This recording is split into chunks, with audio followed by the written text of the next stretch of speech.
ہمارے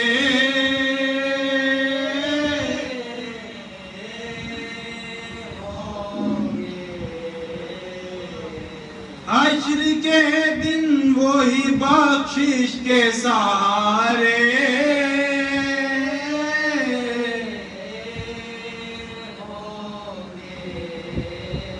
قبر میں چین سے سوئیں گے عزادار حسین، آنکھ کھولیں گے تو کوثر کے کنارے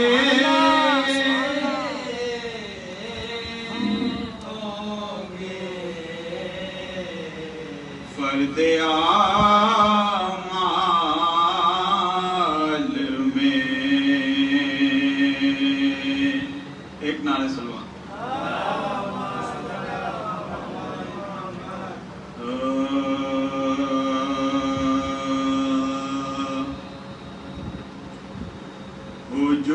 ہجوم لاکھ ملے آفتاب مل نہ سکا، ہجوم لاکھ ملے آفتاب مل نہ سکا، کوئی بھی ہم لقبے بوتراب مل نہ سکا، ہر ایک بزم میں ڈھونڈا چراغ دل لے کر،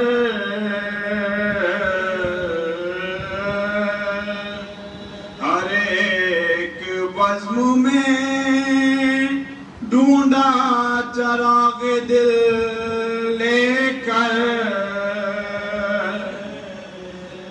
خدا گواہ ہے علی کا جواب مل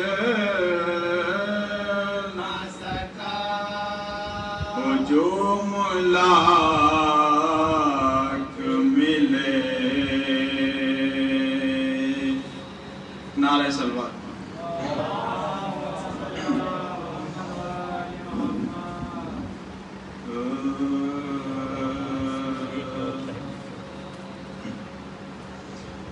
بندگی کی لاج جو رکھ لے وہ بندہ اور ہے،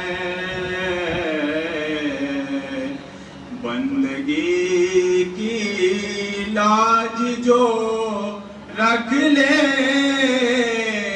وہ بندہ اور ہے، بندگی کی لاج جو رکھ لے وہ بندہ اور ہے، جو تہے خنجر کیا جائے وہ سجدہ اور ہے، بندگی کی جو رکھ لے وہ بندہ غرق کر کے بدعتوں کو میرے آنسو ہر برس،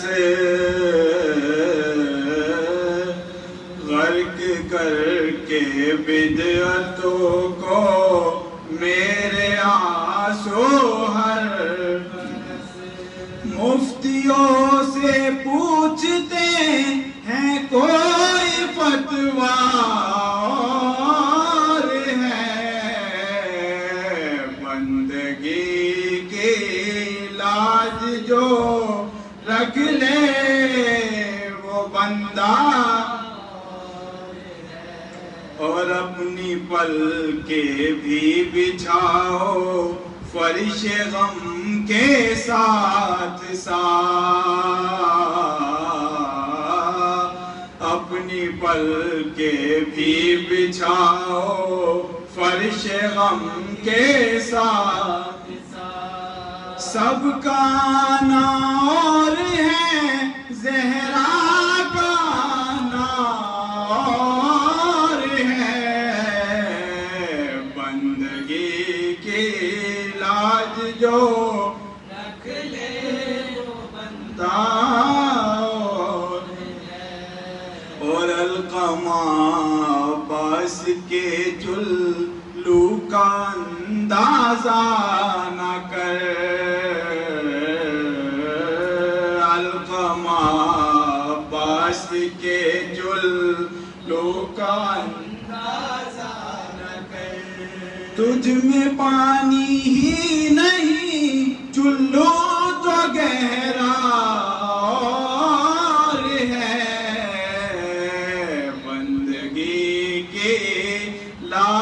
جو رکھ لے وہ بندہ، اور شیر نے یہ القمہ کے پہرے داروں سے کہا، شیر نے یہ القمہ کے پہرے داروں سے کہا، اس پہ قبضہ ہو چکا یا کوئی دریا اور ہے، بندگی کی لاج جو رکھ لے وہ بندہ، شیر کہہ لیتے ہیں ہم بھی اے بلال کاظمی، شیر کہہ لیتے ہیں ہم بھی اے بلال کاظمی، مدح حیدر میں مگر میثم کا لہجہ، بندگی کی لاج جو رکھ لے وہ بندہ،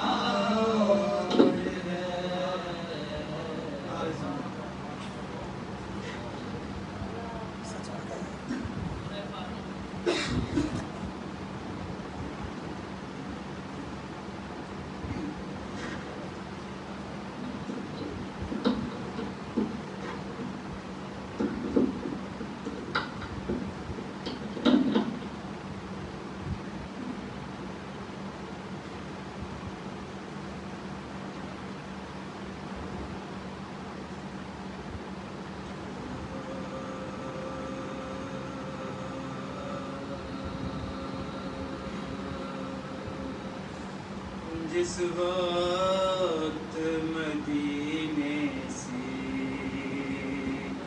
چلا شاہ مدینہ، جس وقت مدینے سے چلا شاہ مدینہ، گل تھا وطن آوارہ ہوا شاہ مدینہ، افسوس کرے گلبربا شاہ مدینہ، اب ہوگا گرفتار بلا شاہ مدینہ، اب ہوگا گرفتار بلا شاہ مدینہ، یہ قافلہ ایک نہ سالار پھرے گا، یہ فوج پھرے گی نا علمدار پھرے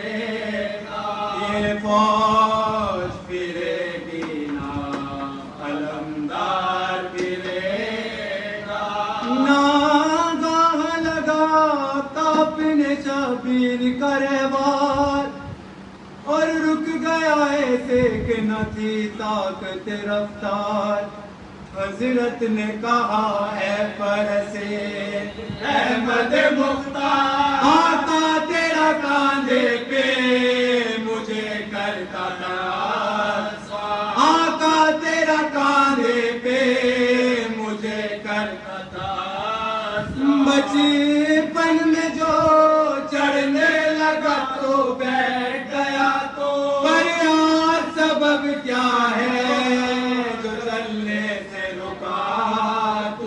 بریا سبب کیا ہے جو چلنے سے رکا تو شبیر کا منہ دیکھ کے رونے لگا گھوڑا عباس نے جھک کر سمت و حسن کو جو دیکھا فرمایا کہ یہ اسب وفادار چلے کیا ہے پاؤں سے گھوڑے کے تو لپٹی ہوئے سو ہے پاؤں سے گھوڑے کے تو لپٹی ہوئے سو جس کا کہ مطاب کیا گوش ہے مولا اب پاؤں کے گھوڑے کے وہ بے ہوش ہے مولا اب پاؤں پہ گھوڑے کے وہ بے ہوش ہے مولا اس حرف کا سننا تھا کہ اترے چڑھے والا بیٹی کو لیا گود میں منہ پر دیا بوسا فرمایا کہ بولو میری سغرا میری سغرا ہوش میں آؤ تمہیں لے چلتا ہے بابا ہوش میں آؤ تمہیں لے چلتا ہے بابا میں روتا ہوں ماں روتی ہے آواز سنا دو کس اونٹ پہ بیٹھو گے اشارے سے بتا کس اونٹ پہ بیٹھو گی اشارے سے بتا لوگ چلتی ہو تم ساتھ ہمارے اب دو آنکھوں کو تو ہم ہیں تمہیں پیارے دیکھو تو ذرا تم علی اصغر کے اشارے اغلب ہے کہ وہ تم کو بہن کہہ کے پکارے اغلب ہے کہ وہ تم کو بہن کہہ کے پکارے ماں باپ سے بہنوں سے تو آسودہ بھلا ہو اپنے علی اصغر سے نہ اس وقت خفا ہو اپنے علی اصغر سے نہ اس وقت خفا ہو تو دیر تو غش میں رہی پھر ہو جو آیا بس بانوں کی محمل کی طرف ہاتھ بڑھایا والائے جو شہبانوں نے پردہ نہ اٹھایا آواز سغران کے کیوں منہ کو چھپایا آواز سغران کے کیوں منہ کو چھپایا گھبرانا محمل میں نہیں آئے گی سغرا اصغر کو بھی دیکھ کے پھر جائے گی سغرا اصغر کو ابھی دیکھ کے پھر جائے گی سغرا شبیر پکارے کہ لو اب جاتے ہیں سغرا چلاتے ہیں خود تمہیں بلواتے ہیں سغرا ہم سب تیری تنہائی کا ہم کھاتے ہیں سغرا جا اپنی نہ کو نہ تمہیں سمجھاتے ہیں سغرا جا اپنی نہ کو نہ تمہیں سمجھاتے ہیں سغرا قربان بدر آپ و غذا ترک نہ کرنا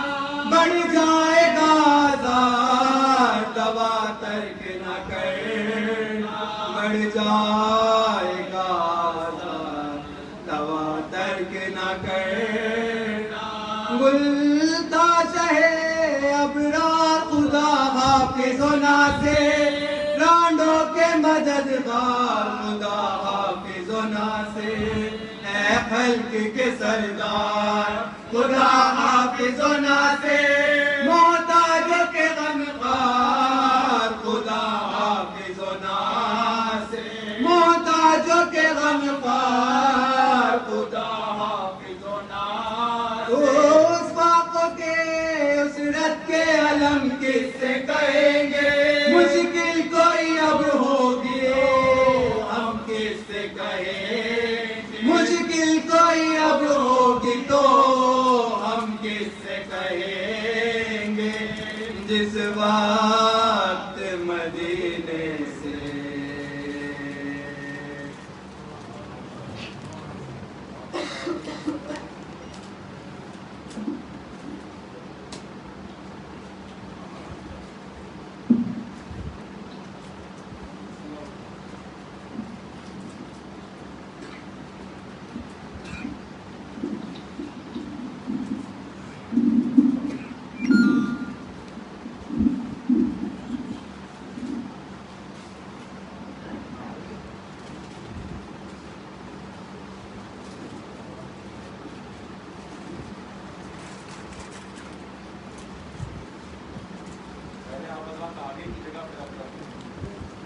رحم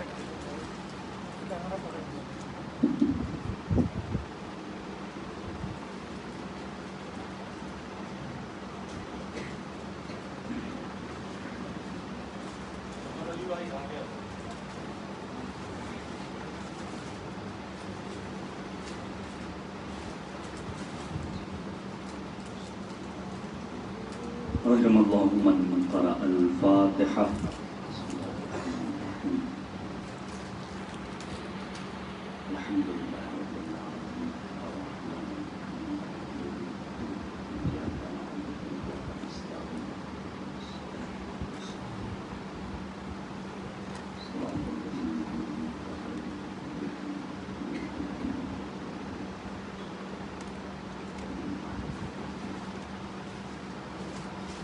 ما شاء اللہ ولا حول ولا قوة الا باللہ العلی العظیم. حسبنا اللہ ونعم الوکیل نعم المولا ونعم النصیر. اعوذ باللہ من الشیطان اللعین الرجیم. بسم اللہ الرحمن الرحیم. رب اشرح لی صدری ویسر لی امری واحلل عقدۃ من لسانی یفقهوا قولی. الحمد للہ الذی جعلنا من الباقین علی السید الشہداء الذی بکت له الارض والسماء وناحت علیہ الوحوش فی الصحراء والطیور بین الفضاء. وصلی اللہ علی جدہ محمد المصطفى وعلی ابیہ علی المرتضى وأمه سيدة النساء وأخيه أخي العلم والوفاء وبقية الأئمة الهدى وأنصاره المرملين بالدماء وسائر المستشهدين بأرض كربلاء واللعنة الدائمة الباقية على قاتليه الأعداء وظالميه الأشقياء ما دام الصبح والمساء. أما بعد فقد قال اللہ تبارک و تعالی اعوذ باللہ من الشیطان الرجیم. بسم اللہ الرحمن الرحیم. من المؤمنین رجال صدقوا ما عاهدوا اللہ علیہ فمنهم من قضى نحبه ومنهم من ينتظر وما بدلوا تبدیلا. صلوات دیجیے گا پر محمد. عزیزان گرامی، عزیزان مظلوم کربلا، ماہ محرم الحرام کا چاند فلک پر نمودار ہوا. فضا سوگوار ہو چکی ہے. پوری دنیا میں عاشقان و موالیان امیر المؤمنین اور عزاداران مظلوم کربلا فرش عزائے حسین کا اہتمام کر رہے ہیں. عظیم نعمت ہے یہ عزاداری، عظیم نعمت ہے فرش عزا. خود سرکار سید الشہداء مصباح الہدا قتیل نینوا چہرہ اسلام کی ضیاء فرزند مصطفیٰ دلبند مرتضیٰ نور نظر فاطمۃ الزہرا حضرت امام حسین علیہ السلام نے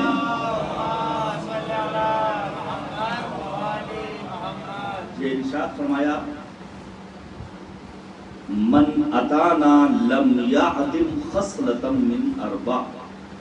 یہ مجالس اعضاء، یہ فرش اعضاء، یہ نوجوانوں کے لیے بالخصوص ان برادران کے لیے جو اول وقت فرش اعضاء تک نہیں آتے ہیں، گھر سے نکلتے ہیں مجلس میں شرکت کے لیے، کسی بھی وجہ سے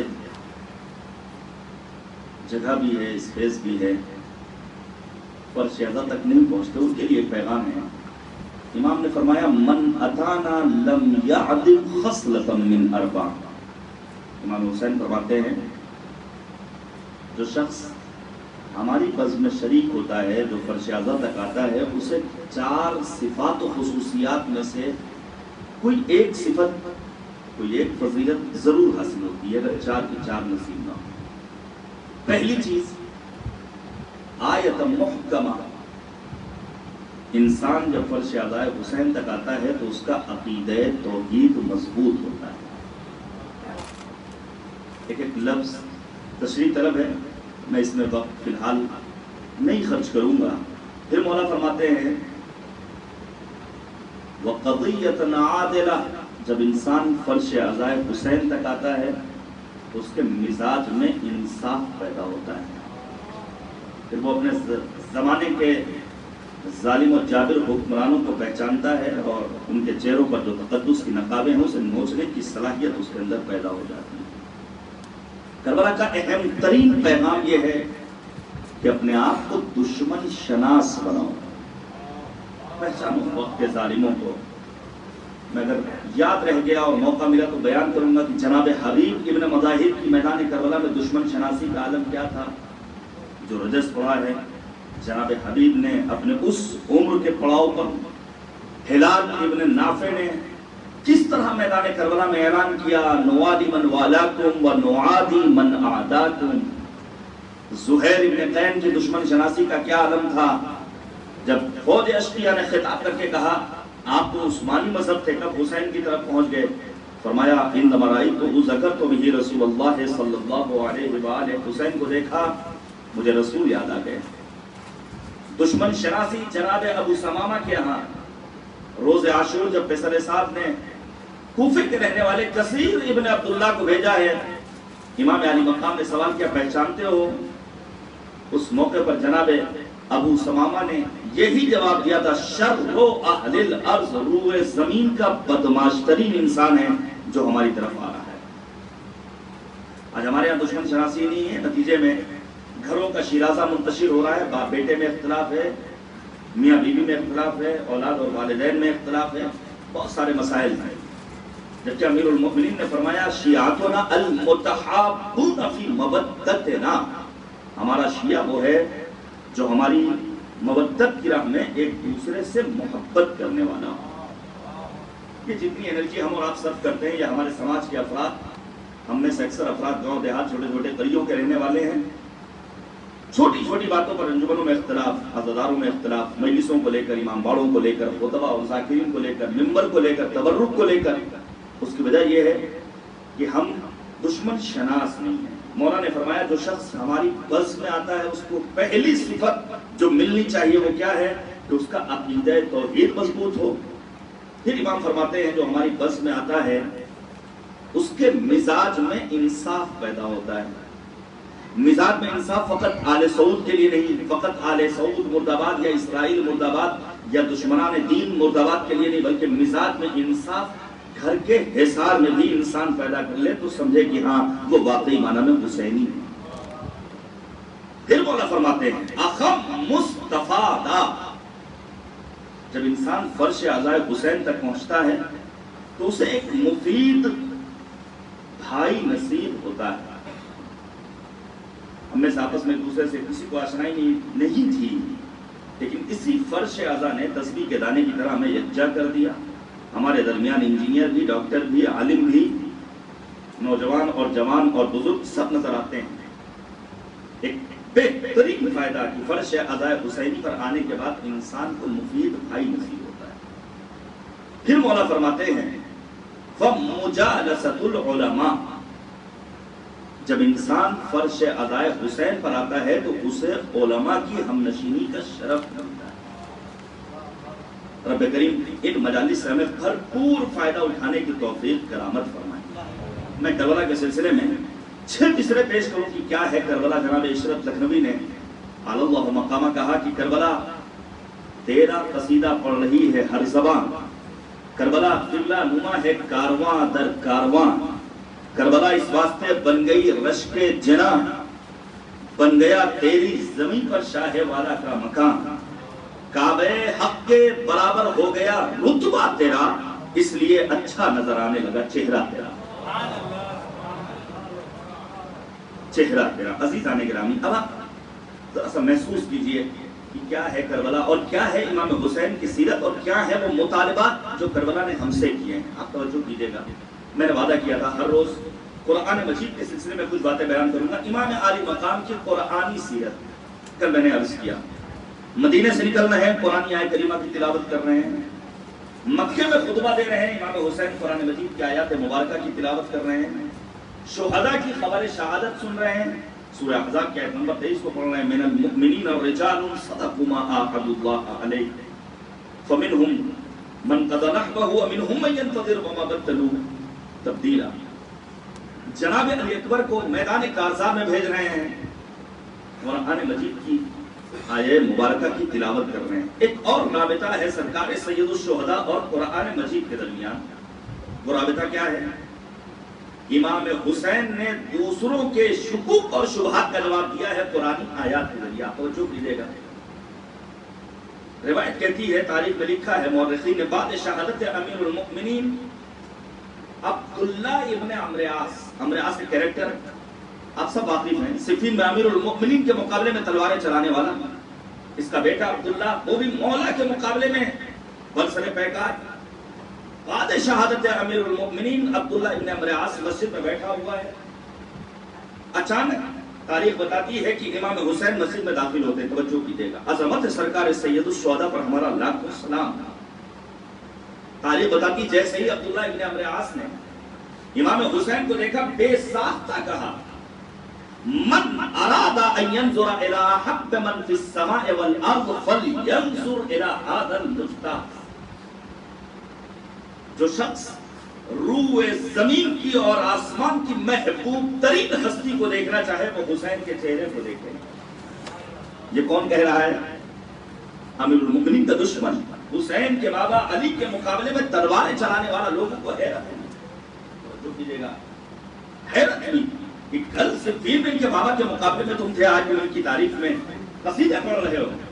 کہا مجھے معلوم ہے کہ حسین کے بابا علی کے مرتضی حق پر تھے، لیکن میں قرآنی حکم کے سامنے مجبور تھا۔ قرآن نے کہا ماں باپ کا کہنا مانو، میرے باپ نے کہا تھا چلو علی کے مقابلے میں تلواریں چلاؤ، لہذا مجھے اپنے باپ کا کہنا ماننا۔ دیکھیے جوانوں کے لیے پیغام لے کر پہنچے سرکار سید الشہداء کی خدمت میں۔ امام عالی مقام نے سورہ طٰہٰ کی غالباً آیت نمبر 25 کی تلاوت کی، جہاں مالک نے آواز دی، جہاں تمہارے والدین تمہیں معصیت پروردگار کی دعوت دیں، شرک کی دعوت دیں، ان کا کہنا تمہیں نہیں ماننا ہے۔ اور پھر فوراً فرمایا لا طاعۃ لمخلوق فی معصیت الخالق، جہاں پروردگار کی معصیت ہو رہی ہو وہاں مخلوق پروردگار کی گفتگو کو نہیں ماننا ہے۔ اس کا مطلب یہ ہوا اطاعت چند قسموں میں قابل تقسیم ہے۔ اطاعت کبھی واجب ہے، مطلق اطاعت، یا ایھا الذین آمنوا، اے صاحبان ایمان، اطیعوا اللہ، اللہ کی اطاعت کرو، واطیعوا الرسول واولی الامر منکم، رسول خاتم کی اور اہل بیت طاہرین کی، صاحبان امر کی۔ اب بظاہر اگر دو چیزوں کے درمیان کوئی عقلی رابطہ نہ بھی سمجھ میں آئے تب بھی ہمیں اپنے سر تسلیم کو خم کرنا ہے۔ مالک نے کہا صبح کی نماز 2 رکعت پڑھنی ہے، بغیر چومو چرا کے 2 رکعت نماز پڑھنی ہے۔ پروردگار نے کہا تمہیں سال میں 1 مرتبہ خمس نکالنا ہے۔ پیدا ہوتے ہیں شکوک و شبہات، حکم الہی کے سامنے سر تسلیم کو خم کر دینا ہے۔ دو چیزوں کے درمیان بظاہر عقلی رابطہ نہیں ہے، لیکن چونکہ امام معصوم نے کہا ہے لہذا ماننا۔ مثال کے طور پر ہمارے چھٹے امام حضرت امام جعفر صادق علیہ السلام، مولا امام ساجد نے فرمایا جب روح زمین پر زنا اور بدکاری عام ہوتی ہے تو ناگہانی موتوں میں اضافہ ہوتا ہے۔ بظاہر زنا، بدکاری، بدفعلی، بدکرداری میں اور ناگہانی موتوں میں کوئی رابطہ نہیں ہے، لیکن چونکہ امام معصوم نے کہا لہذا ہمیں اسے قبول کرنا ہے۔ یہ ہے مطلق اطاعت۔ اس کے علاوہ 2 طرح کی اطاعتیں اور ہیں، وہ ہے مشروط اطاعت اور حرام اطاعت۔ زوجہ کو شوہر کی باتوں کو ماننا ہے، لیکن کب تک؟ جب تک حکم خدا کی خلاف ورزی نہ ہو۔ حضرت شوہر اپنی زوجہ سے مطالبہ کریں آج مارکیٹ چلنا ہے بغیر حجاب کے، آج ہمارے یہاں مہمان ہمارے دوست آ رہے ہیں ان کے سامنے تمہیں میک اپ کر کے چلنا ہے، تو کیا خاتون کو اپنے شوہر کی بات کو ماننا ہے؟ نہیں۔ بچہ بالغ ہو گیا ہے، نوجوان ہے، مکلف ہے، روزہ واجب ہے، مذہب کہتا ہے، دین کا مطالبہ ہے، حکم پروردگار ہے روزہ رکھو، لیکن بسا اوقات ماں باپ اپنی بیتکی محبت کے نتیجے میں بچوں کے مستقبل کو تاریک کر دیتے ہیں۔ کیا یہاں بھی ماں باپ کا کہنا ماننا ہے؟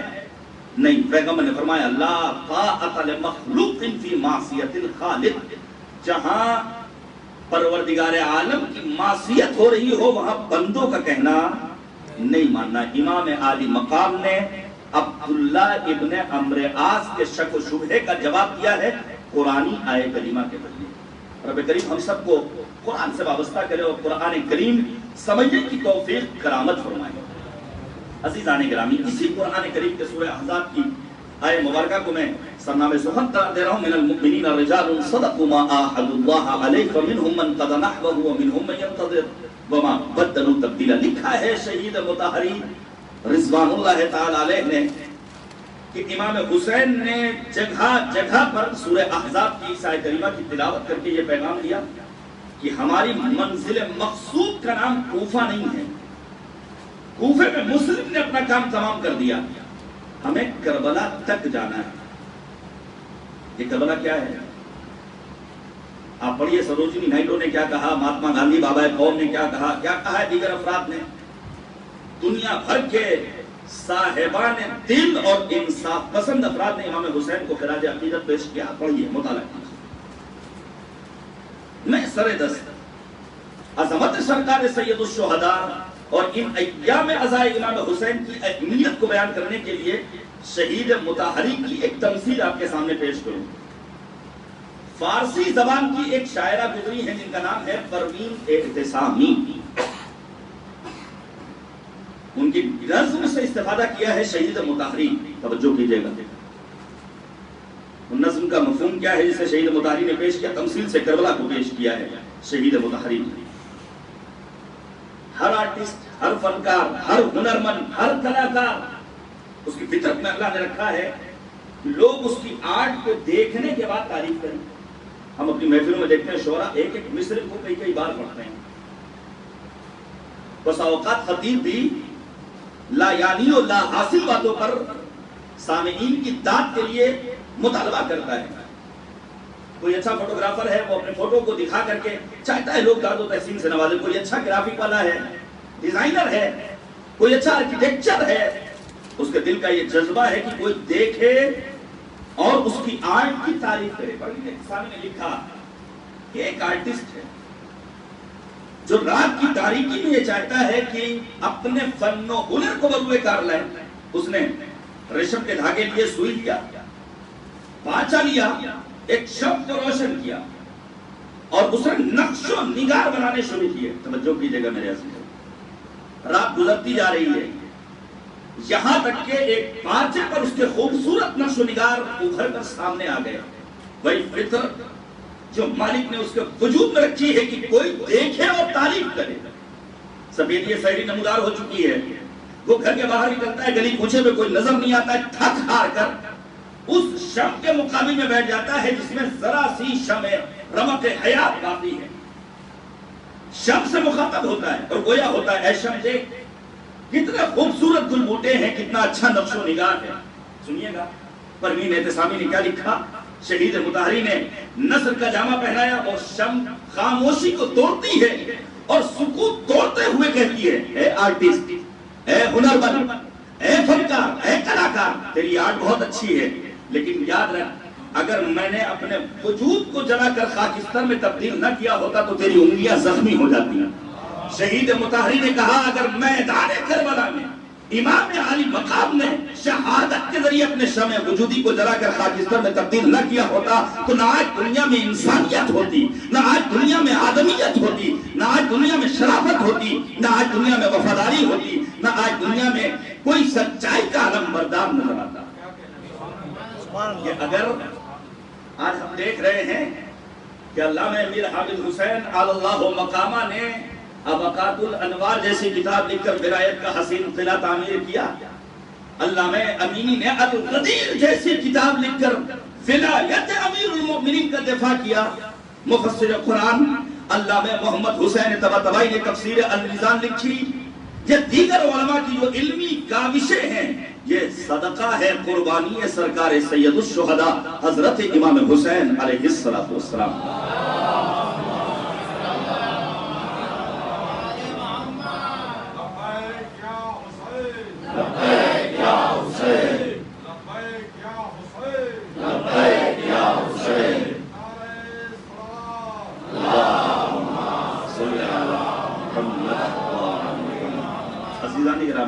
عزاداری کو، اس کربلا کو پہچاننے کی ضرورت ہے. ایسا نہ ہو یہ وقت یوں ہی گزر جائے. میں گزارش کروں گا، مومنین تقریباً آ چکے ہیں.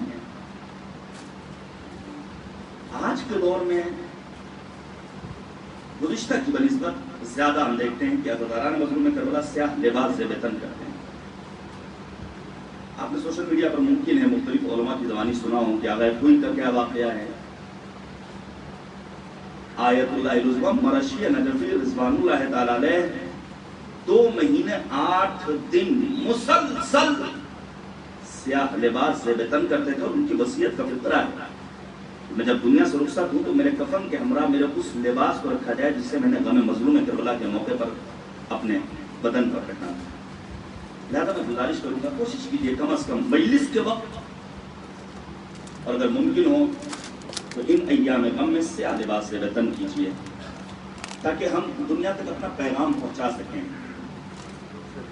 کہ ہم مظلومیت کے حامی ہیں، ظالموں سے ہمارا کوئی سروکار نہیں. امام مظلوم کربلا نے یہی تو کہا تھا، ہیہات من الذلت، ذلت سے ہمارا کوئی سروکار نہیں، ہم عزت کے پجاری ہیں. میں چند باتیں پیش کروں گا. امام عالی مقام نے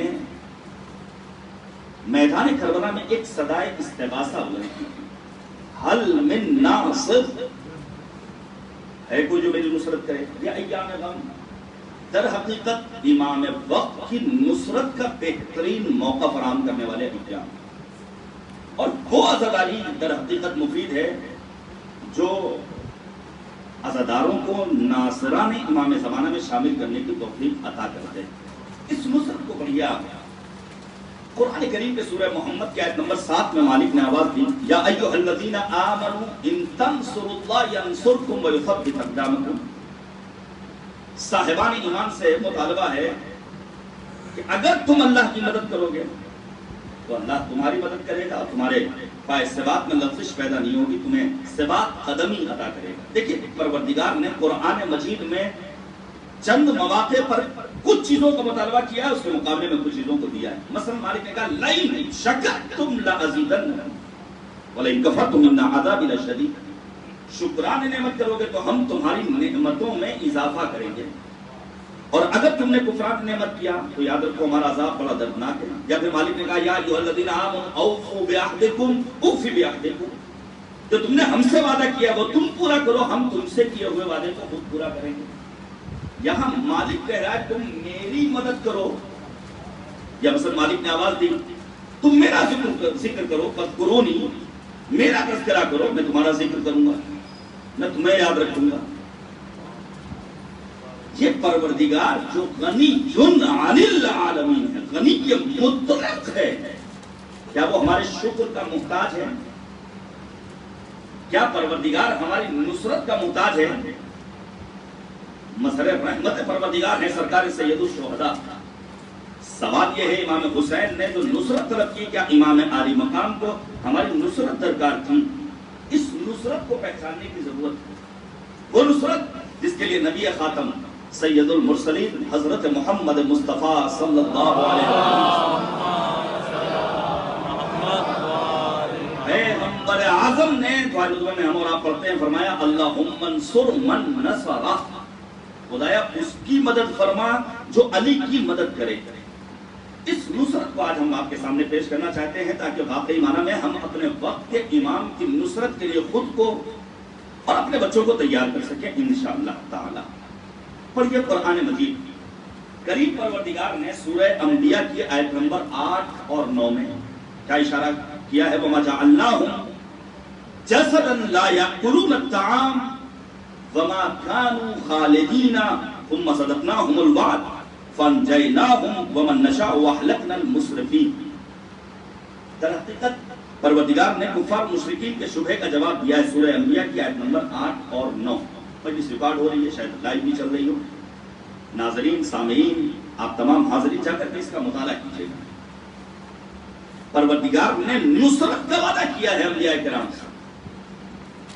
ان انبیاء کو، ان معصومین کو، ان اولیاء کو پروردگار نے بے جان جسم بنا کر نہیں بھیجا ہے، نہیں، بلکہ ان کے لیے کچھ خواہشات بھی رکھے ہیں، ان کو بھوک بھی لگتی ہے، یہ مریض بھی ہوتے ہیں، یہ سوتے بھی ہیں، یہ گھر سے باہر بھی نکلتے ہیں.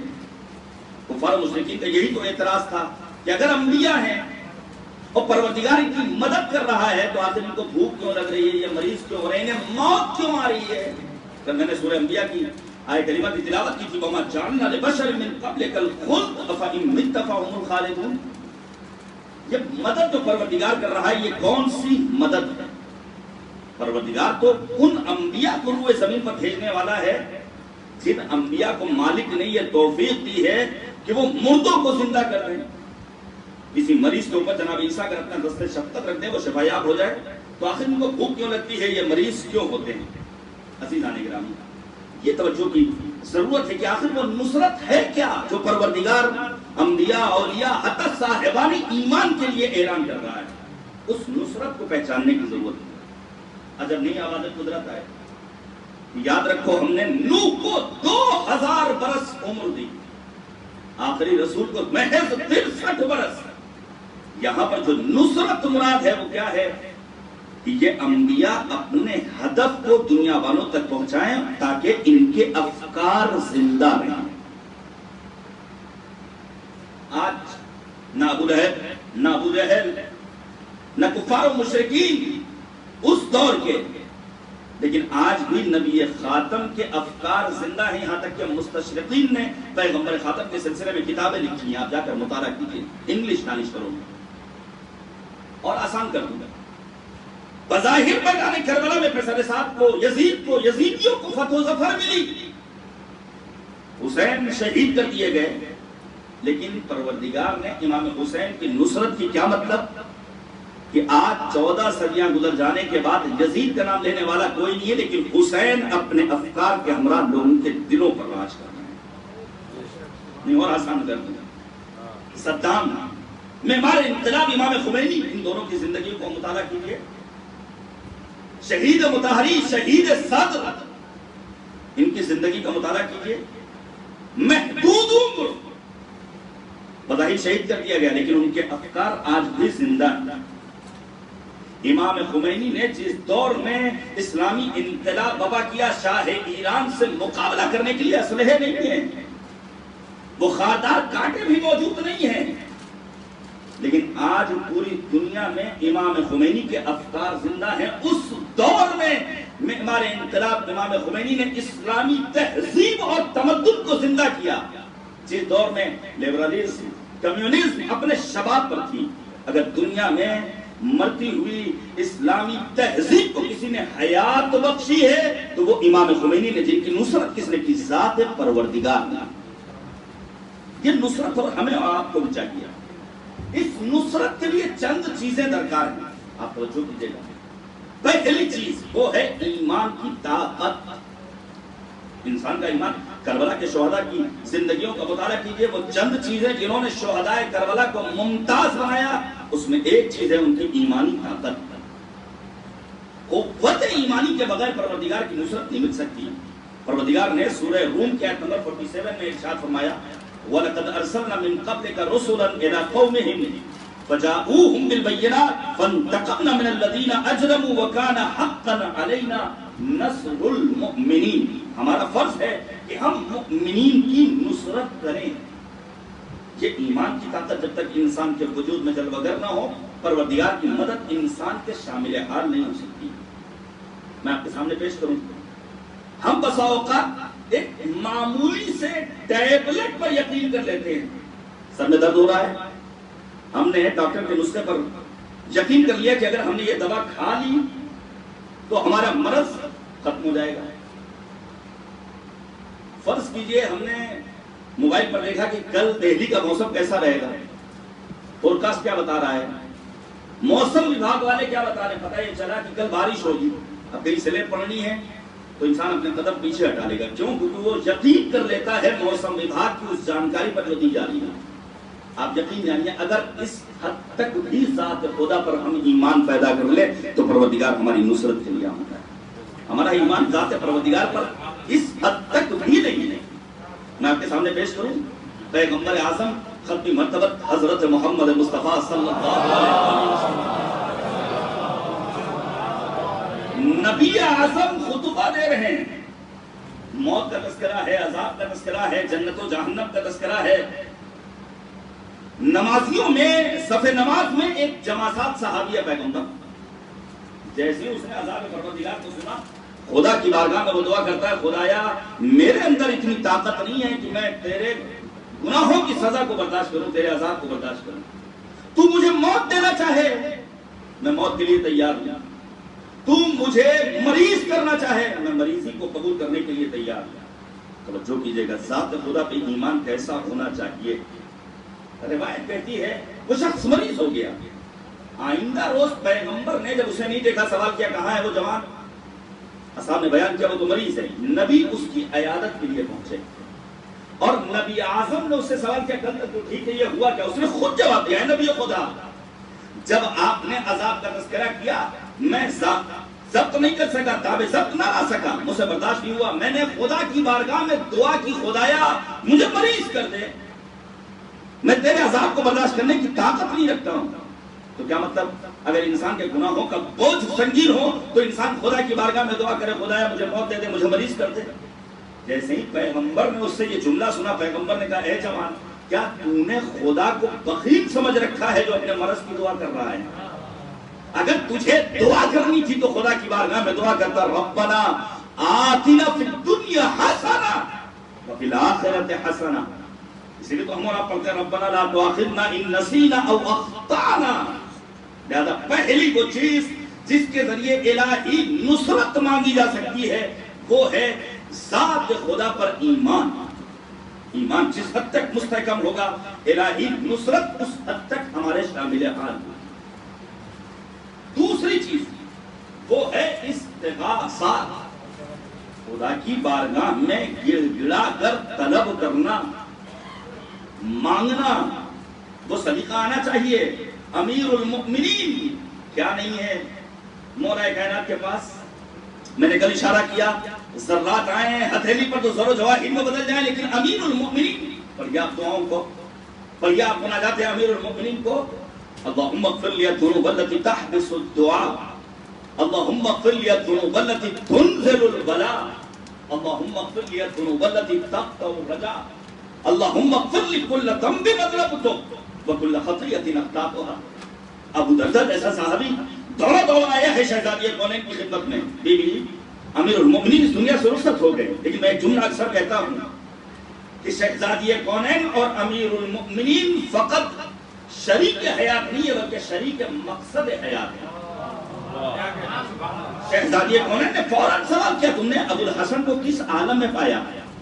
کہ امیر المؤمنین خدا کی بارگاہ میں زار زار گریہ وزاری کر کے مناجات کر رہے تھے، راز و نیاز کر رہے تھے، ایسا محسوس ہو رہا ہے روح نکل گئی ہے۔ کہا نہیں، جب بھی خدا کی بارگاہ میں امیر المؤمنین دعا و مناجات کرتے ہیں تو ان کا یہی عالم ہوتا ہے۔ مانگنے کا سلیقہ ہونا چاہیے۔ عزیزان گرامی، میں ایک روایت پیش کروں، دیکھیے کس طرح امام معصوم خدا کی بارگاہ میں گڑ گڑا کر دعا طلب کرتا ہے۔ چھٹے امام حضرت امام جعفر صادق علیہ السلام، مولا امام صادق کے صحابی ہیں معلّہ ابن خنیس، پڑھیے گا ان کی زندگی کو، مختبر صحابی، برجستہ شاگرد۔ جب حکومت کے، یہ وہی معلّہ ابن خنیس ہے، میں روایت نوٹ کر کے لایا ہوں اور اشارہ ضرور کرنا چاہوں گا، مختبر منابع میں روایت ہے، یہ وہی معلّہ ابن خنیس ہے جنہوں نے امام صادق سے سوال کیا تھا، مولا ایک مومن کا دوسرے مومن پر حق کیا ہے؟ یہ روایت میں آپ کے سامنے پیش کر دوں۔ ان معلّہ ابن خنیس ان ابی عبداللہ، معلّہ ابن خنیس کی روایت ہے چھٹے امام سے، قال قلت له ما حق المسلم على المسلم، میں نے امام سے دریافت کیا ایک مومن کا ایک مسلم کا دوسرے مومن و مسلم پر کیا حق ہے؟ قال له سبع حقوق واجبات، امام نے فرمایا 7 واجب حقوق ہیں، یہ ہمیں اور آپ کو اپنی زندگی میں اپلائی کرنا ہے تاکہ واقعی معنی میں ہم جعفری کہلا سکیں۔ وہ 7 حقوق کیا ہیں؟ ما منہن حق الا وهو علیہ واجب، یہ 7 حقوق ایک مومن پر دوسرے مومن کے لیے واجب ہے۔ ان زیع منها شیئا خرج من ولایت اللہ و طاعتہ. اللہ اکبر. امام فرماتے ہیں کہ اگر ان حقوق میں سے کسی ایک حق کو کوئی مومن ضائع کر دے تو وہ ولایت خدا سے خارج ہو جائے گا، اطاعت خدا اس کے ہاں نہیں پائی جائے گی. وَلَمْ يَكُنْ لِلَّهِ فِيهِ مِن نَصِيبٍ. خدا کی بارگاہ سے اسے کچھ نہیں ملنے والا ہے. قلت له معلّہ ابن قنیس امام صادق سے فرماتے ہیں جعلت فدا، میں آپ پر قربان ہوں. وما ہی وہ 7 حقوق ہیں کیا؟ قال مولا نے فرمایا یا معلّہ، اے معلّہ ابن قنیس، انی علیک شفیق، میں تمہارے لیے ایک مہربان امام ہوں. اخاف ان تضیع ولا تحفظ وتعلم ولا تعمل. مجھے ڈر اس بات کا ہے کہیں ایسا نہ ہو تم ان حقوق کو سنو، سننے کے بعد ضائع کر دو، ان کو جان تو جاؤ لیکن اس پر عمل نہ کرو. اب کتنی باتیں ہمارے اور آپ کے درمیان علماء فاضل واعظین گھر کے بزرگ بیان کرتے ہیں، ادھر سے سنا ہے، یہاں تک کہ مجلس میں تعریف بھی ہوتی ہے. وہ مجلس کے فوراً بعد جوان سے پوچھا جائے بھائی کیا پڑھا جس پر تم نے تعریف کی؟ نہیں بتا پاتے لوگ.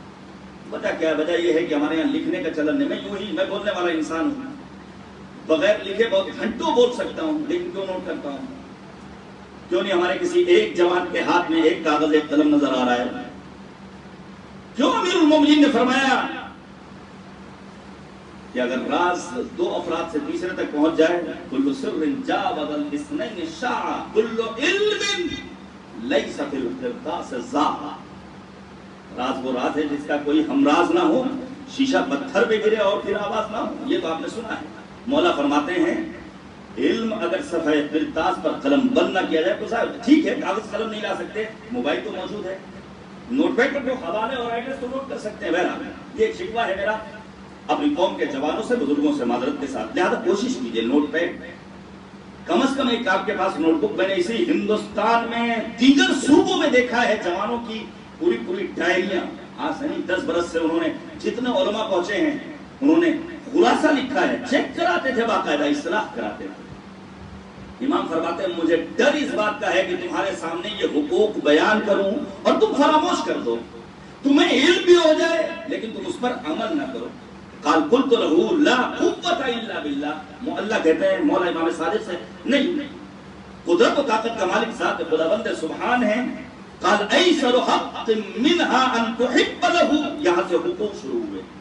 ان تحب له ما تحب لنفسك. پہلا حق جو اپنے لیے پسند کرو وہی اپنے بھائی کے لیے پسند کرو.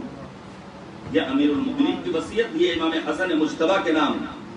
اے میرے بیٹے جو چیز اپنے لیے پسند کرو وہی اپنے بھائی کے لیے، وہی اپنے مومن دوست کے لیے. وَتَكْرَ لَهُ مَا تَكْرَ لِنَفْسِكَ. جو اپنے لیے ناپسند کرتے ہو وہی اپنے بھائی کے لیے ناپسند کرو. وَالْحَقُّ الثَّانِي. دوسرا حق کیا ہے؟ ان تجتنب سخطہ. اس کے غصے سے بچو. وَتَتَّبَعْ مَرَضَاتَهُ وَتُطِيعَ أَمْرَهُ. کوشش کرو کہ وہ ہمیشہ تم سے راضی و خوشنود رہے اور اس کی باتوں کی اطاعت کرو. البتہ بھئی لا طاعت لمخلوق فی معصیت الخالق. یہ 2 دوستوں کے درمیان جو آج بسا اوقات آپس میں باتیں کی جاتی ہیں اور نتیجے میں ندامت کے آنسو بہاتے ہیں ہماری قوم کے جوان. قرآن بھی کہتا ہے ہر دوستی پہ ناز مت کرنا. کیوں؟ کیونکہ یہی دوست روز محشر مالک کی بارگاہ میں کہے گا یا ویلتا لیتنی لم اتخذ فلانا خلیلا. اے کاش ہم نے فلاں کو دوست نہ بنایا ہوتا. تو دوستی کس سے کرنا ہے؟ قرآن مجید سے. امیر المؤمنین امیر بیان و سخن حضرت علی بن ابی طالب علیہ السلام مولا فرماتے ہیں دوستی کرنا ہے تو قرآن سے دوستی کرو کیونکہ یہ بہترین انیس تنہائی ہے. والحق الثالث. تیسرا حق کیا ہے؟ ان تعینہ بنفسک ومالک ولسانک ویدک ورجلک. تم خود اس کی مدد کے لیے آگے بڑھو اپنے وجود سے، اپنے ہاتھ سے، اپنے پاؤں سے، اپنے مال سے، اپنی زبان سے. میں بیان کروں گا آئندہ آنے والے دنوں میں کہ ہمیں کیسی مدد کرنی ہے. آبروئی مدد بھی کرنی ہے، مالی مدد بھی کرنی ہے، فکری مدد بھی کرنی ہے. والحق الرابع. چوتھا حق کیا ہے؟ ان تکون عینہ ودلیلہ ومرآتہ. تم اپنے دوست کے لیے، تم اپنے مومن بھائی کے لیے راہنما بن جاؤ. ہیں ایسے دوست جس طرح ایک انسان مختلف مراحل میں نشأت پاتا ہے. ممکن ہے گھر کا ماحول اچھا نہ ہو, گھر میں ماں باپ نماز نہ پڑھتے, لیکن جوان آپ کو ایسا ملے گا جو نماز کا پابند ہے. یعنی گھر کا ماحول اس کے اوپر اثر انداز نہیں ہوا ہے, بلکہ معاشرے کا ماحول اس کے اوپر اثر انداز ہوا ہے. اس کے برخلاف بھی ہوتا ہے. کہا اپنے مومن بھائی کے لیے تم رہنما بن جاؤ, اس کے لیے آئینہ بن جاؤ. پھر فرمایا والحق الخامس, پانچواں حق کیا ہے؟ اللہ تشبع ویجوع, کہ خود پیٹ بھر کے کھانا مت کھا لو کہ تمہارا بھائی بھوکا سوئے. ولا تروا ویظمأ, خود سیراب نہ ہو جاؤ پانی پی کر اور تمہارا مومن بھائی پیاسا رہے. ولا تلبس ویعرا, ایسا نہ ہو کہ تم تو اچھے اچھے لباس پہنو, تمہارا مومن بھائی بغیر لباس کے رہے. پھر مولانا فرماتے ہیں والحق السادس, چھٹا حق کیا ہے؟ ان یکون لک خادم, اگر تمہیں اللہ نے یہ امکان دیا ہے کہ تمہارا نوکر موجود ہو, تمہارے یہاں سرونٹ ہو, کام کرنے والے افراد ہوں, ولیس لاخیک خادم, اور تمہارے مومن بھائی کے ہاں خادم نہیں ہے, کوئی خدمت گزار نہیں ہے, کوئی کام کرنے والا, کوئی نوکر نہیں ہے, فواجب ان تبعث خادمک, تم پر فرض ہے کہ اپنے نوکر کو مومن بھائی کے ہاں بھیجو, جو جائے فیغسل ثیابہ, اس کے کپڑوں کو دھوئے, ویصنع طعامہ, اس کے لیے کھانا پکائے, ویمہد فراشہ, اس کے لیے بستر لگائے. امام عالی مقام نے ایک مومن کا دوسرے مومن پر حق بیان کیا, کس سے؟ اپنے برجستہ شاگرد جناب معلّہ ابن خنیس سے. والحق السابع, ساتواں حق کیا ہے؟ ان تبر قسمہ وتجیب دعوتہ, اگر وہ قسم کھلائے تو اس قسم کو عملی کرو, اس کی بات پر لبیک کہو. وتعود مریضہ, اگر وہ مریض ہو جائے تو اس کی عیادت کو جاؤ. وتشہد جنازتہ, کوئی اس کے ہاں اگر مر جائے تو تشییع جنازہ میں شریک ہو. وَإِذَا عَلِمْتَ أَنَّ لَهُ حَاجَةً, اگر تمہیں علم ہو وہ کسی چیز کا ضرورت مند ہے, تُبَادِرْهُ, تو تیزی سے اپنے قدم بڑھاؤ, إِلَى قَضَائِهَا, تاکہ اس کی حاجت پوری کرو. وَلَا تُلْجِئْهُ أَن يَسْأَلَهَا وَلَكِنْ تُبَادِرْهُ مُبَادَرَةً, فَإِذَا فَعَلْتَ ذَلِكَ, جب تم تیزی سے اس کی مدد کے لیے آگے بڑھو گے. وَوَصَلْتَ وَلَایَتَكَ وَوَلَایَتُ بِوِلَایَتِهِ, جب تم ایسا کرو گے تب جا کر تمہیں وہ ولایت اور دوستی اور محبت نصیب ہوگی جس کا پروردگار نے تم سے مطالبہ کیا ہے. یہ ہے معلّہ ابن خنیس. روایت کہتی جب حکومت کے کارندوں نے ان کے لیے پھانسی کی سزا سنائی ہے اور ایک بدبخت انسان انہیں پھانسی کی سزا اور ان کے سرزن میں جدائی کرتا ہے, چھٹے امام رات بھر مصلی عبادت پر. دیکھیے کس طرح استغاثہ کرنا ہے, گرا کر خدا کی بارگاہ سے طلب کرنا ہے. مصلی عبادت پر نماز پڑھتے ہیں اور پھر صبح کے ہنگام خدا کی بارگاہ میں دعا کے لیے دست سوال دراز کرتے ہیں. اللہم انی اسألک بقوتک القویہ وبجلالک الشدید الذی کل خلقک لہ ذلیل ان تصلی علی محمد و اہل بیتہ وان تأخذہ الساعة. امام نے استغاثہ کیا ہے کہ معلّہ ابن خنیس کے قاتل سے خدایا جلد از جلد انتقام لے لیں. اگر الہی نصرت چاہیے تو پہلی چیز وہ ہے طاقت ایمانی, دوسری چیز وہ ہے خدا کی بارگاہ میں طلب کرنا. وقت نہیں رہا, میں نوٹ کر کے لایا تھا امام موسیٰ صدر کے پدر بزرگوار کا واقعہ, صرف خلاصتاً بیان کر رہا ہوں. جب یہ مشہد سے قم آئے ہیں, مؤسس حوض علم قم آیت اللہ حائری شیراز یزدی کے کہنے پر, اور آغا حائری کا انتقال ہوا, شہریہ تقسیم کرنا, طلاب و فاضل اور علماء کی مدد کرنا ان کے عہدے پر. پیسے نہیں تھے, 2 مہینے انہوں نے قرض لے کر مدد کی, شہریہ دیا. تیسرے مہینے نہ کوئی قرض دینے والا ہے, انہوں نے کہا مدرسہ بند, حوضہ کی تعطیل, علماء طلاب میں افسردگی, لیکن پہنچتے ہیں بارگاہ معصومہ قم میں, اور بی بی معصومہ کی زری کی جالی کو تھام کر کہتے ہیں بی بی اپنے بھائی امام رضا سے, اپنے جد امیر المؤمنین سے مدد کروائیے. گھر آئے ہیں صبح کے ہنگام, اصفہان کا ایک تاجر آتا ہے جو بظاہر مذہبی نہیں ہے, دب الباب کیا, خادم نکلا, کون؟ کہا مجھے آقا سے ملنا ہے. کہا نام بتاؤ, کہا نام نہیں بتائیں گے. اس موقع پر آغا صدر کو ایسا محسوس ہوا کہ حکومت کا کوئی نمائندہ آیا ہے جو ہمیں پکڑ کر زندہ نہیں کرے گا. کہا اچھا ہے کوئی ایسا ہے تاکہ ہمیں شرمندگی محسوس نہ ہو. لیکن جب آغا صدر جاتے ہیں، اس نے مدد کی، میں اصفہان کا تاجر ہوں، میرے ذہن میں اچانک یہ بات آئی قم سے گزرتے ہوئے کہیں ایسا نہ ہو میں مر جاؤں، میرے بچے خمس کی رقم ادا نہ کریں۔ دیکھیے استغاثہ خدا کی بارگاہ میں صدق نیت کے ہمراہ بارگاہ کریمہ میں پہنچ کر توسل کیا، پروردگار نے ایسی مدد کی اس اصفہانی تاجر کے ذریعے کہ 2 ماہ کا قرض بھی ادا کیا ہے، تیسرے مہینے کا حوضے کا نظام بھی سنبھال لیا۔ یہ ہے نصرت خدا کی جانب سے۔ ایک اور چیز وہ ہے تقوی، اللہ یفقدک حیث امرک ولا یراک حیث۔ تقوی میرے عزیز دوستوں، میرے جوانوں، کوئی بھیانک چیز نہیں ہے۔ تقوی کا مطلب یہ نہیں ہے کہ انسان ایک میلی کچیلی ٹوپی سر پر رکھ لے، ہاتھ میں تسبیح اللہ اللہ نہیں۔ تقوی یعنی واجبات کو انجام دینا اور محرمات سے پرہیز کرنا، اس کے بغیر پروردگار انسان کی عاقبت بخیر نہیں کرے گا۔ والعاقبۃ للمتقین، عاقبت کس کی بخیر ہوگی؟ صاحبان تقوی کی۔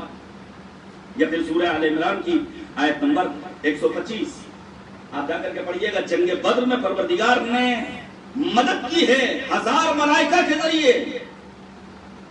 ابو سفیان بھی گیا ہے، ابو جہل جب یہ واپس آتا ہے سوال کرتا، ابو جہل بدر میں نہیں گیا تھا، ابو جہل کیا ہوا؟ پریشان ہو، کہا ہمارے پاس سواریاں تھیں، ہمارے پاس اسلحے تھے، لیکن اس کے باوجود ہمیں شکست کا سامنا کرنا پڑا ہے۔ اس موقع پر پیغمبر کے چچا جناب عباس کا ایک غلام کہتا ہے، ابو سفیان حیرت نہ کرو بلکہ یہ کہو مسلمانوں کے لشکر کو ان کے تقوی کے سبب خدا نے فرشتوں کے ذریعے مدد پہنچائی ہے۔ الہی میں آگے اپنی منزل تک یہ مقدمہ تھا۔ اس مدد کو ہمیں اور آپ کو اپنے وقت کے امام کے لیے پیش کرنا ہے۔ آپ پڑھیے گا، مقاتل کو پڑھیے گا، تاریخ کربلا کو پڑھیے گا، بعض غیر معروف شہداء کربلا کی زندگیوں کا مطالعہ کیجیے گا۔ مثلا یزید ابن زیاد مہاجر، یہ کون ہے؟ امام حسین کا شہدائی۔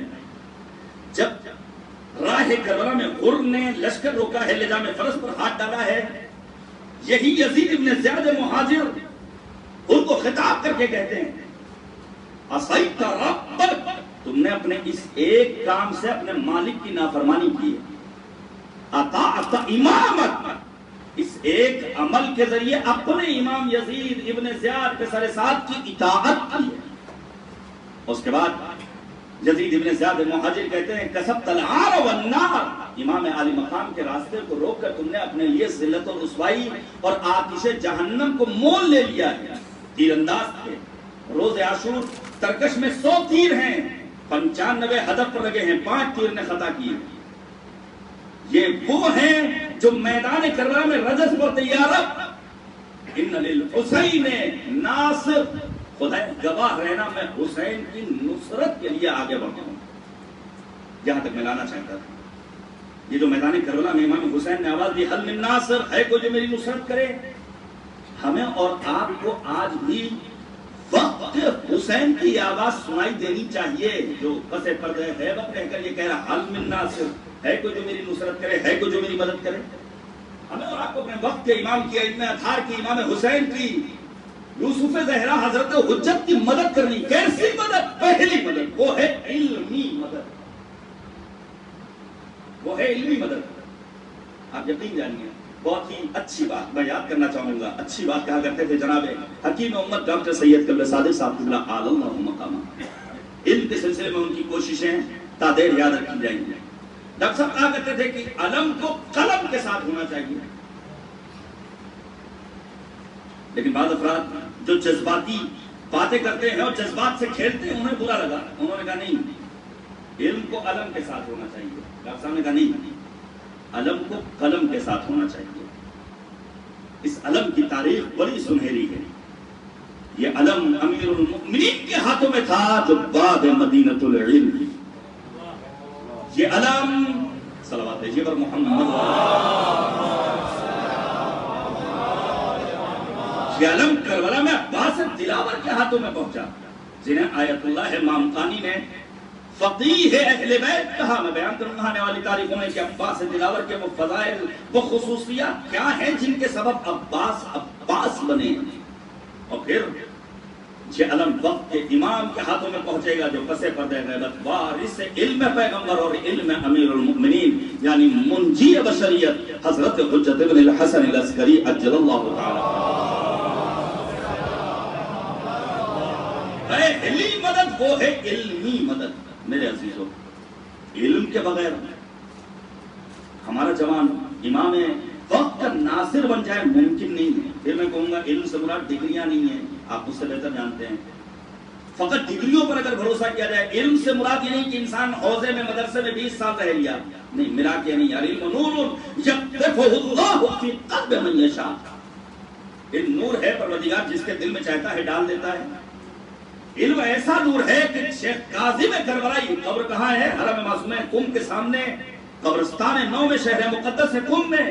کسان ہیں, کاشتکار ہیں, لیکن ایک رات میں حافظ کل قرآن بن گیا وہ انسان جو الف بے بھی نہیں جانتا تھا.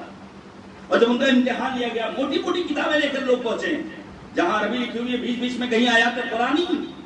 کہا کیسے پہچانتے ہو کاظم کربلائی قرآنی آیت کو؟ کہا قرآن نور ہے جسے میرے دل کی نگاہیں پہچان لیا کرتی ہیں. ایسا علم درکار ہے. میں آپ کے سامنے روایت پیش کروں عالم کی. پھر میں کہوں گا عالم سے مراد یہ 7-8 میٹر کا امامہ رکھنے والا نہیں, صاحب فہم, با بصیرت, با شعور انسان کی کیا عظمت ہے. ہمارے 10ویں امام حضرت امام علی نقی علیہ السلام.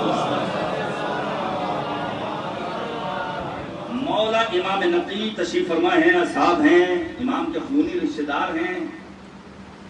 خبر ملی مولا فنا شخص مناظرہ کر کے آیا ہے, جو ان کے لیے پیغام ہے جو اپنی سیادت پر بڑا ناز کرتے ہیں. عمل میں زیرو ہوتے ہیں نا بعض افراد, البتہ یہ خود ایک شرف ہے جو ہر کسی کو نصیب نہیں ہوتا, لیکن جو صاحبان تقوی ہیں ان کی عاقبت تو خیر ہونے والی ہے. فقط اچھے گھر میں پیدا ہو جانے سے. زید النار امام رضا کا بھائی ہے, امام معصوم کا بیٹا, امام معصوم کا بھائی, امام معصوم کا چچا, لیکن چونکہ اس کے ہم معرفت رب نہیں تھی تو امام رضا نے اپنے سگے بھائی کے لیے کہا لا اخاء بینی و بینک. یاد رکھو صرف باپ کی اولاد ہونے کے سبب تمہارے اور ہمارے درمیان اخوت کا رشتہ نہیں ہے, معیار بندگی ہے پروردگار کا. امام علی نقی بیٹھے ہوئے ہیں, ایک آیا ہے مناظرہ کر کے کامیاب ہو کر عالم. روایت کہتی امام اٹھے, امام نے اسے گلے سے لگایا, مسکرائے اور لا کر اپنی مسند کے پاس بٹھالا. اب جو امام کے خونی رشتہ دار تھے انہیں ناگوار گزرا, مولا ہم آپ کے اتنے قریبی, ہم تو آپ کے رشتہ دار, آپ نے ہمیں اپنے سے دور رکھا, اسے اپنے قریب بٹھا لیا. اس موقع پر امام نے فرمایا کیا تم نے قرآن کو نہیں پڑھا ہے؟ قرآن میں کہا ہے یرفع اللہ الذین آمنوا منکم والذین اوتوا العلم درجات. پروردگار صاحبان علم کے مقام و مرتبے کو بلندی عطا کرتا ہے. کیا تم نے قرآن نہیں پڑھا؟ هل يستوي الذين يعلمون والذين لا يعلمون. کیا عالم و جاہل برابر ہو سکتے ہیں؟ نہیں. جاہل ہے اندھیرے میں بھٹکتا ہوا راہی, عالم ہے تو پڑھ لیتا ہے آیات الہی. جاہل کے زر و مال بھی ہے وجہ تباہی, عالم ہے تو کرتا ہے فقیری میں بھی شاہی. جاہل ہے تو حیوان کی طرح پیٹ بھرے گا, عالم ہے تو فاقے بھی سلیقے سے کرے گا. صلوات بھیجیے گا محمد.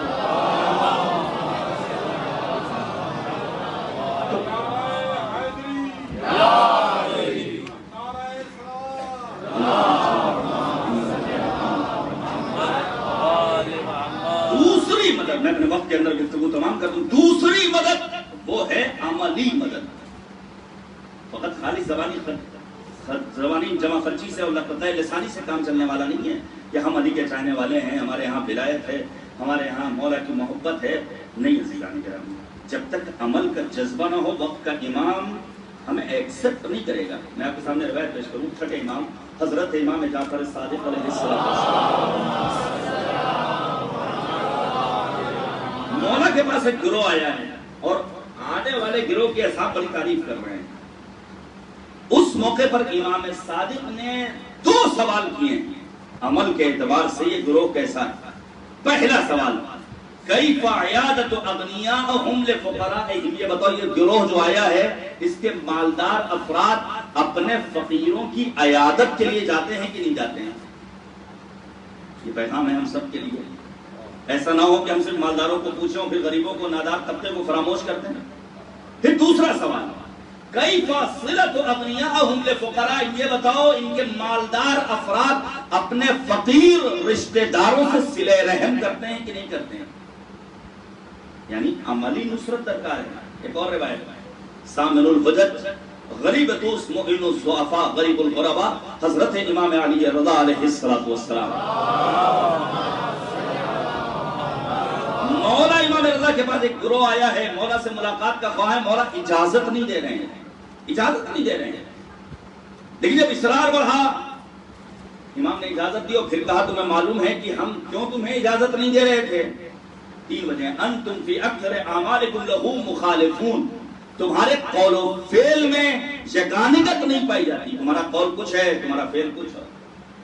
مقصرون فی کثیر من الفرائض، واجبات کی ادائیگی میں تمہارے یہاں کوتاہی پائی جاتی ہے. میرے عزیزو، ماہ محرم کے ان ایام غم میں نماز قضا مت کیجیے گا. جناب رضا سلسوی نے کیا کہا تھا؟ مولا کے تو قاتل بھی حافظ تھے، نمازی تھے، تم کیسے حسینی ہو جو دین سے غافل ہو؟ یہ کہہ کے رضا شاید موڑ لے منہ اپنا، وہ جسم کے قاتل تھے، تم روح کے قاتل. ایسا نہ ہو کہ ہماری نمازیں رہ جائیں، ہمارے واجبات ادا نہ ہوں. اللہ اور رسول کا فرمان ہے نماز، پاکیزگی نفس کی پہچان ہے نماز، قرآن کا کھلا ہوا اعلان ہے نماز، انسان کے جسد کے لیے جان ہے نماز، دنیا کے ہر گناہ سے سب کو بچاتی ہے. یہ وہ نماز ہے جو خدا سے ملاتی ہے. زیادہ مقابلہ کرنے کی ضرورت نہیں ہے، عملی اعتبار سے اہل بیت کی نصرت کرنی ہے. شیعہ اگر ہو تم تو عمل شاندار ہو، دنیا نہ یہ کہے کہ فقط سوگوار ہو. مسجد بھی خوش ہو اور عزا بھی نثار ہو، فرش عزا پہ عابد شب زندہ دار ہو.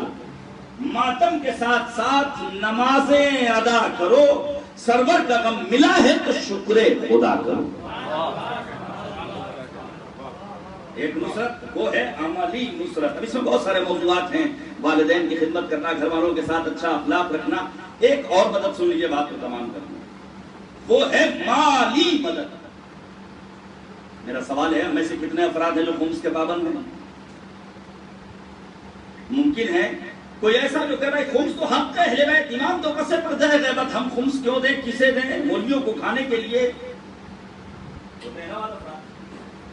دوغلاپن نظر آتا ہے بعض افراد میں سماج کے، جو نماز کے مسائل کو، وضو کے مسائل کو، واجبات دین کے مسائل کو، غسل کے احکام کو کس سے پوچھتے ہیں؟ مولوی سے، مرجع تقلید سے، مجتہد سے، علماء سے. لیکن جب مسئلہ خمس کا آتا ہے کہتے نہیں بھیا ہم خمس نہیں دیں گے، امام تو پس پردہ غیبت ہے. نہیں، یہ کام نہیں چلے گا. جس طرح دیگر مسائل شریعہ میں آپ مرجع تک پہنچتے ہیں، اسی طرح خمس کے مسئلے میں بھی اپنے مرجع کی تقلید آپ کو کرنی ہوگی. اچھا فرض کیجیے کوئی خمس کا پابند ہے اور پھر اس کے ذہن میں آ جائے کہ اگر ہم خمس نہ دیں تو مولوی صاحب کا خرچہ کیسے چلے؟ اگر ہم خمس نہ دیں تو یہ دینی ادارہ، ابھی میں نے اگر صدر کا واقعہ پیش کیا، دینی ادارہ یہ مدرسہ کیسے چلے؟ ہوتا ہے بہت سارے لوگوں کے ذہنوں میں اس طرح کی باتیں آتی، میں آپ کے سامنے پیش کروں. مرحوم آیت اللہ ہے بروجردی رضوان اللہ تعالی علیہ، بڑی عظیم شخصیت شیعت کی. آغا بروجردی کے پاس ایک شخص خمس کی رقم لے کر آیا. آغا بروجردی نے قبول کیا اور کہا یہ سمجھ لو، یہ جو خمس کی رقم تم ہمیں دے رہے ہو، تم ہم پر احسان نہیں کرو بلکہ ہمارا تم پر احسان ہے جو تمہاری رقم کو ہم قبول کر رہے ہیں. روایت کہتی ہے 8ویں امام حضرت امام علی رضا علیہ السلام کے پاس تھکی ہوئی صلوات آپ بتاتے ہیں،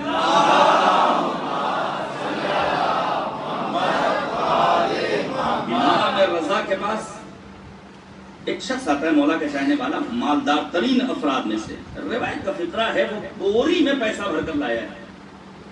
بوری لاتا ہے، امام کے گھر کے گوشے میں رکھتا ہے. اچانک اس کے ذہن میں بات آتی ہے کہ اگر ہم جیسے لوگ نہ ہوں تو امام کا خرچہ کیسے چلے؟ یہ روایت کا فقرہ ہے. لیکن امام کون ہوتا ہے؟ جو انسان کا حال دل جاننے والا ہے. روایت کہتی جیسے ہی امام نے اس کے تصور کو اس کے ذہن میں پڑھا، فوراً پانی لیا ہاتھ دھونا شروع کیا. اب وہ ہاتھ دھو رہے ہیں تو پانی کے قطرات زمین پر نہیں گر رہے ہیں بلکہ وہ قطرات زر و جواہر میں بدل کر گر رہے ہیں. امام نے پیغام دیا یاد رکھو تم ان پیسوں کے بلبوتے پر ہم کو آزمانا چاہتے ہو, ہم وہ ہیں کہ اگر ہتھیلی میں پانی آ جائے تو زر و جواہر میں بدل جائے. عبد الملک ابن مروان امام سجاد خانہ کعبہ ابا کے دامن کو مولا نے بچھا دیا, جتنے سنگریزے تھے زر و جواہر میں بدل گئے. یہ ہیں اہل بیت طاہرین علیہم الصلوۃ والسلام. تو ہمیں اور آپ کو امام کی ایک مدد اور کرنی ہے. وہ کون سی مدد ہے؟ وہ ہے امام کی مالی مدد. ایک مدد اور کرنی ہے, بس میں نے ختم کر دیا. وہ ہے امام کی نظم و نثر میں مدد کرنا.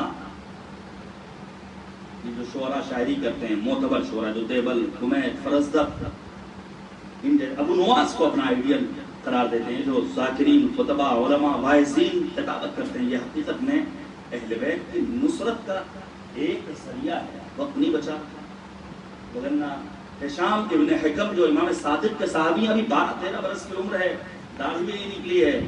امام پوچھتے ہیں بتاؤ کیا تم توحید پروردگار کا پرچار کر سکتے ہو, عقیدہ توحید کے سلسلے میں دشمنان دین سے مقابلہ کر سکتے ہو؟ جی ہاں. امام اشارہ کرتے ہیں ھذا ناصرنا بقلبہ ولسانہ ویدہ, یہ ہمارا ناصر ہے, اپنی زبان کے ذریعے نصرت کرنے والا ہے, اپنے ہاتھ کے ذریعے, اپنے قلب و وجود کے ذریعے ہماری مدد کرنے والا ہے. امام رضا غریب نے جناب دیبل سے کہا تھا میرے جد حسین ابن علی کا مرثیہ پڑھو کیونکہ تم اس مرثیہ گوئی کے ذریعے ہمارے ناصر ہو. بس میں چند جملے مسائل کو پیش کروں گا, فضا سوگوار ہے. خدا کا شکر ادا کرتے ہیں ایک بار پھر غریب مادر حسین ابن علی پر گریہ کرنے کے اللہ نے ہمیں اور آپ کو توفیق دی. روایت کہتی ہے کہ اگر حسین کی مظلومیت سننے کے بعد آنکھوں میں آنسو نہ آئے تو انسان خدا کی بارگاہ میں دعا کرے, خدایا ان گناہوں کو معاف کر دے جن کے سبب ان آنکھوں سے آنسو نہیں نکل رہے ہیں. اجرکم اللہ, خدا کوئی غم نہ دے سوائے مظلوم کربلا حضرت امام حسین علیہ السلام. محرم کا چاند فلک نمودار ہوا, اذان سج گئے. اکثریت غریب الدیار افراد کی ہے, لیکن انہیں اس بات کا اطمینان تو ہے کہ ہم مجلسوں میں شریک ہو رہے ہیں, یار ہونے پر پابندی نہیں. 28 رجب کو یہ قافلہ نکلا تھا, 8 ذی الحجہ کو مکے سے نکلا ہے, ابھی کربلا نہیں پہنچا. امام حسین نے محرم کے اس چاند کو راہ کوفہ و کربلا میں دیکھا ہے. آپ کو معلوم ہے پیغمبر اعظم کی طویل دعا ہے جو نبی خاتم ماہ محرم کا چاند دیکھنے کے بعد خدا کی بارگاہ میں پیش کیا کرتے تھے. عموماً چاند دیکھنے کے بعد انسان جب دعا کرتا ہے وسعت رزق کی دعا کرتا ہے, صحت و عافیت کی دعا کرتا ہے, لیکن میرے مظلوم امام نے ماہ محرم کا چاند دیکھنے کے بعد خدا کی بارگاہ میں اپنی شہادت کی دعا طلب کی اور کہا انا للہ و انا الیہ راجعون. تصور یہ کہتا ہے امام حسین نے جب محرم کا چاند دیکھا ہوگا تو چاند دیکھنے کے ساتھ ساتھ کبھی علی اکبر کے چہرے کو دیکھا,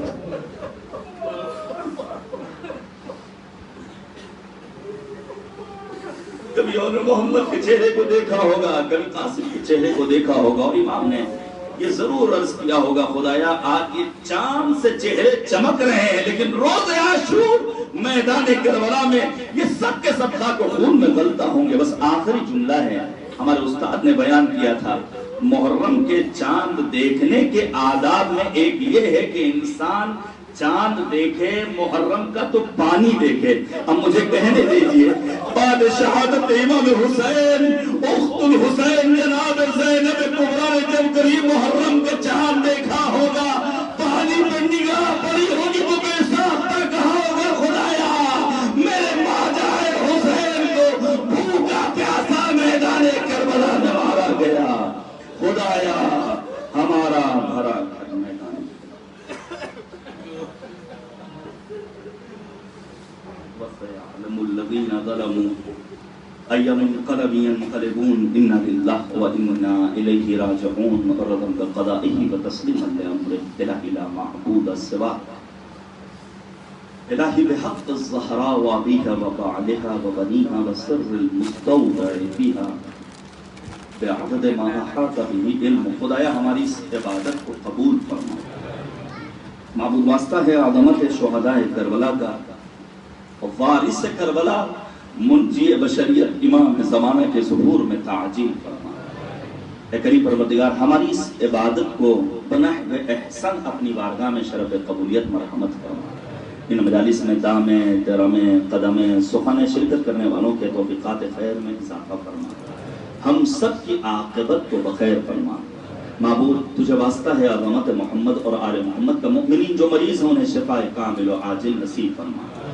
جو مؤمنین کچھ ہی عرصے قبل ہمیں دعوے مفارقت دے گئے، بالخصوص اس منحوس عالمی وبا سے مرنے والوں کو جوار رحمت میں جگہ کرامت فرما. معبود واسطہ ہے محمد اور آل محمد کا، ہم جب تک زندہ رہیں قرآن و اہل بیت سے وابستگی رہے، آخرت میں سرکار سید الشہداء کی شفاعت نصیب فرما.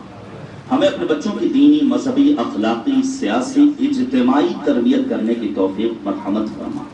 ہم سب کو قرآن فہمی، کربلا فہمی کا شعور نصیب فرما. معبود واسطہ ہے محمد اور آل محمد کا، ہمیں علماء سے بھی لینے کی توفیق مرحمت فرما. معبود واسطہ ہے محمد اور آل محمد کا، مقامات مقدسہ کی حفاظت فرما. ظالموں کو نیست و نابود فرما، مظلوموں کی حمایت فرما. اس روح زمین پر جس جگہ بھی عاشقان امام حسین ہیں ان کی جان مال، عزت و آبرو و ناموس کی حفاظت فرما. پرچم حسینیت کو سربلند فرما، پرچم شرک و کفر و نفاق کو سرنگوں فرما. معبود واسطہ ہے محمد اور آل محمد کا، مؤمنین، علماء، فاضل، واعظین، خطباء، ذاکرین، شعراء، مراجع اعظام، بالخصوص رہبر انقلاب حضرت آیت اللہ العظمیٰ خامنئی محافظ کربلا، آیت اللہ العظمیٰ سیستانی سید مقاومت سید حسن نصر اللہ کو دشمنوں کے شر سے محفوظ ہے. معبود واسطہ ہے محمد اور آل محمد کا، ہمارے اعمال کو اس لائق بنا دے کہ امام ہمیں اپنے آوان و انصار میں شمار فرمائیں. ربنا تقبل منا انکا انت السمیع الدعا. دعا کی قبولیت اور اپنی سلامتی کے لیے بآواز بلند نعرہ صلوات.